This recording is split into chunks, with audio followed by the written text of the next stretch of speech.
His happy tone cut off as he snorted and swept his hoof to the side. "This is the time of the Steel Rangers. Right now, to our west, our Manhattan chapters are reclaiming one of the largest and most advanced stables in all the wasteland to be put to our use. Abroad, our operations are taking place to reassert the fundamental truth. Technology is to be used. Hoarded, it is wasted. Used to protect worthless gutted trash, it is wasted. Only when it is employed to assert our power is its true purpose realized." He looked at Lacuna. "I imagine Elder Cottage Cheese will be elated to learn that we have captured one of these freaks. The acolytes have been quite eager to learn how they're put together and to take them apart." He looked at the gray pip-buck on Scotch's leg. "Oh, and we'll be taking that as well." "Right. So I guess you won't be honoring Stronghoof's offer to let me go?" "Figures. You have an admirable grasp of the obvious." And just like that, the admiration I'd built up for Paladin Stronghoof's offer vanished in the flash of an acrid cordite smoke. "Well then, we'll just be going. Glory, Scotch, help Lacuna back to her hooves." The pair immediately moved to help, and the 3 rangers with Steel Rain immediately pointed their barrels at the 5 of us. "And just hold on to this really big bomb," P-21 shouted as he head to the taped-together ball of explosives balanced on his back. "Should be enough to blow the entire building," he added as Steel Rain pointed his guns right at the blue pony. My friend didn't flinch in the slightest. A bomb without a detonator. And I really hoped this ass didn't know that. The 4 Steel Rangers slowly started to back out of the hole they'd blown in the wall. "I got the bomb. You handle the trigger," I said as my horn lifted the very heavy wad of explosives. In unison, we backed out of the firehouse into the chaos of the street battle as I kept it levitated right in the middle. He nodded, and I clapped mentally in glee. He should have been an actor or something. I could see him in a hearth-warming Eve pageant. He'd make a wonderful secretary to my chancellor. With them backing out the rear and us out the front, there'd be a narrow window for us to make a break for... not north. They'd be expecting that. West, we were bucked. In every direction was fighting in a horrible cloud of clinging smog. Rangers fought in groups of 2 or 3, back to back as they sprayed the surrounding cover.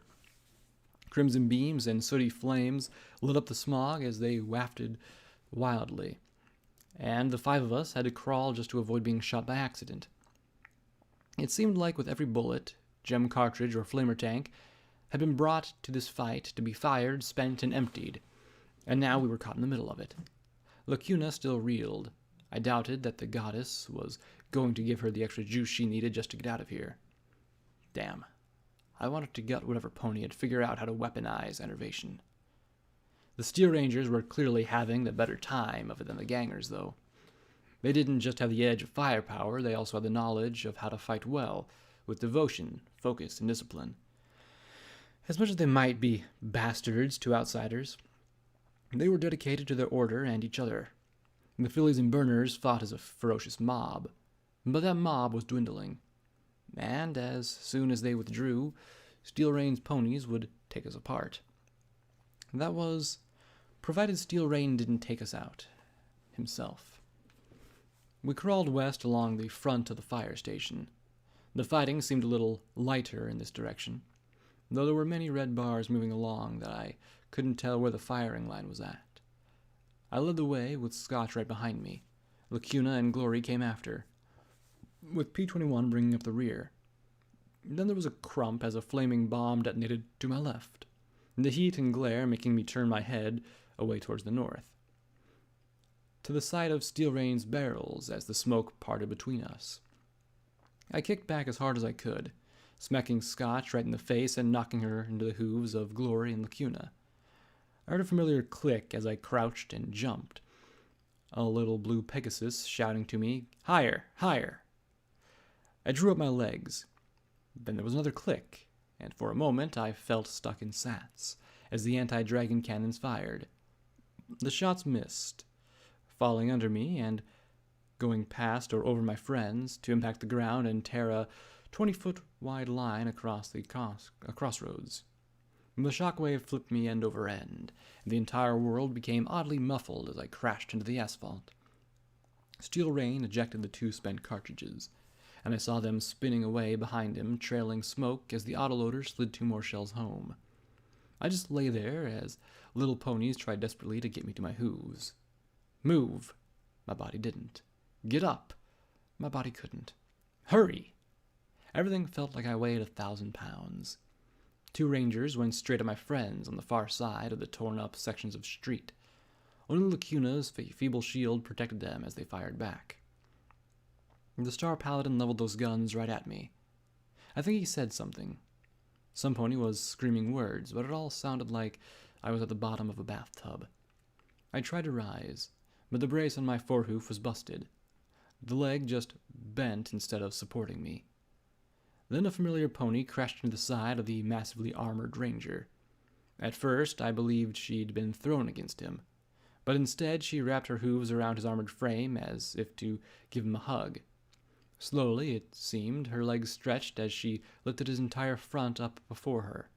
The cannons fired high, the shock wave again bouncing me across the broken ground, but the shells arcing away into the sky.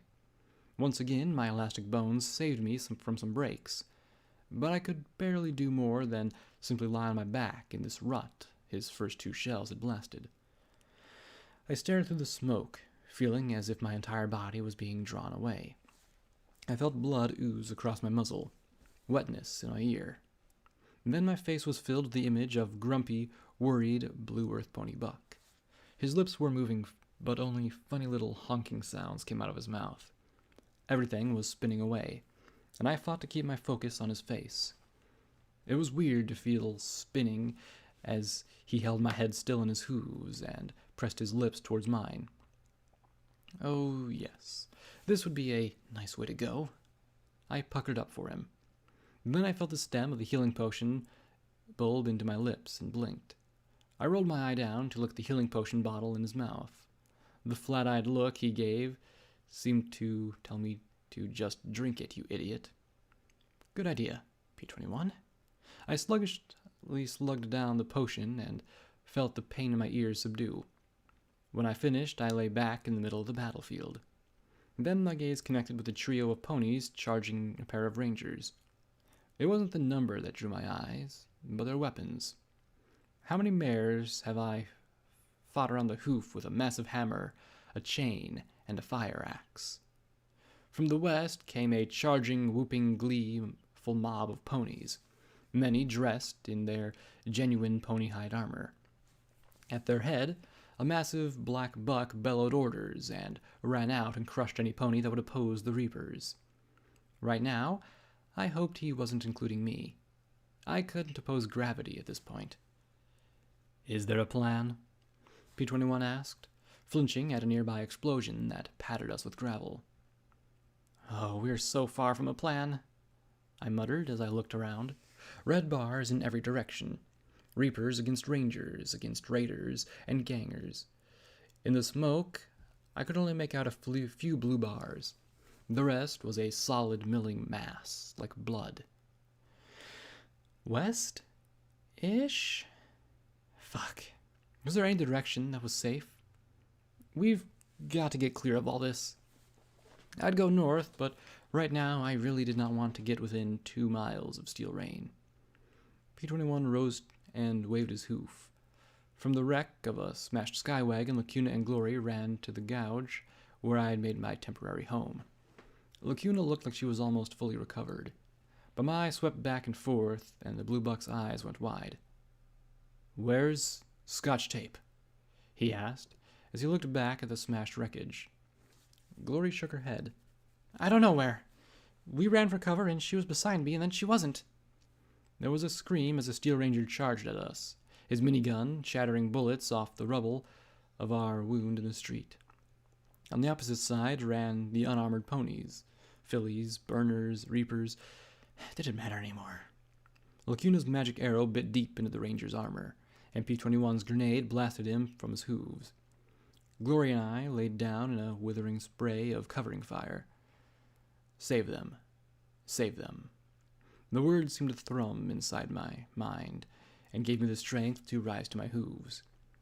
Through the smoke and flame, I saw radishes, or rather a ranger with Brown Betty attached to their armor. I never forgot a gun.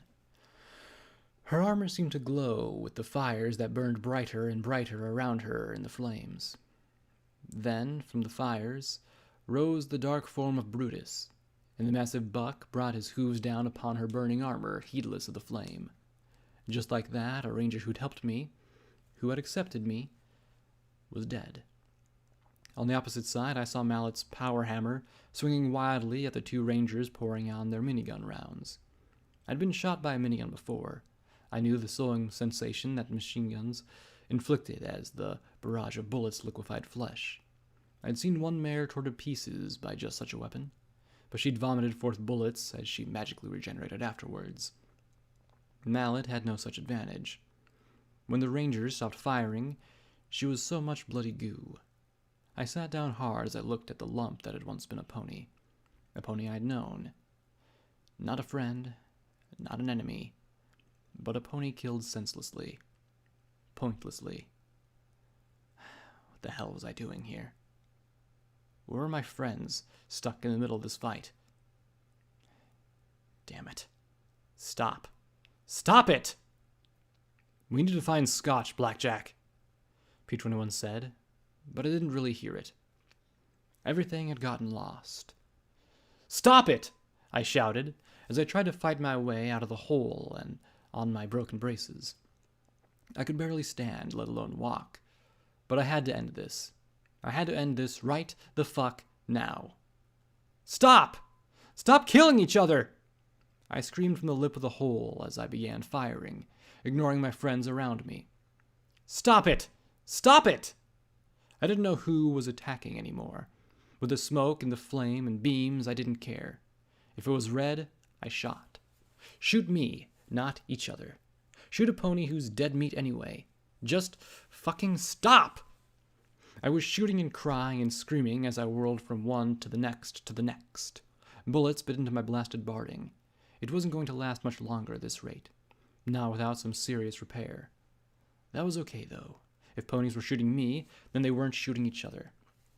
Stop it! Stop it! Stop! I screamed till my throat was raw. My legs were staggering and flopping around as they slipped out of my broken braces. My barding was slick with blood. Most of it wasn't mine, at least. I'd shoot till no pony else was shooting. I didn't want to see another radishes. Didn't want to see another mallet. I didn't care if they were enemies. I was sick to death of ponies dying to stupidity. And then a buck stood before me and filled my vision once again, as his barrel pointed right at his face. His stern, familiar blue face, and the gun clicked on an empty chamber. He didn't flinch as he looked right along the barrel into my eye. I'd almost killed my best friend. His eyes, hard and angry and confident, mirrored my own. He knew that this was fucked up, pointless, worthless, but he wasn't freaking out.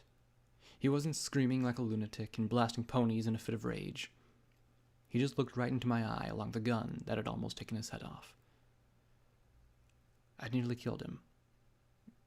Nearly killed... Oh, goddesses. What was happening to me?